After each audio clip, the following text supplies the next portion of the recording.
Nak jadi model pakaian sukan, bajet tak ada?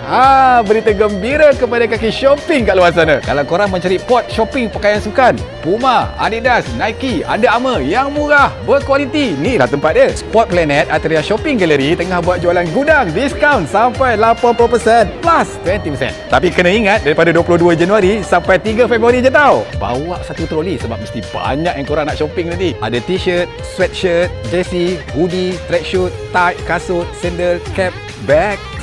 Jimat kau semurah RM19 pun ada. T-shirt Puma ni baru RM29 je. Nak t-shirt Adidas murah ni RM59 je. JC diorang ni limited tau. Korang lambat habis. Kasut sukan diorang pun menarik juga. Antaranya Puma ni, Adidas ni, Nike ke.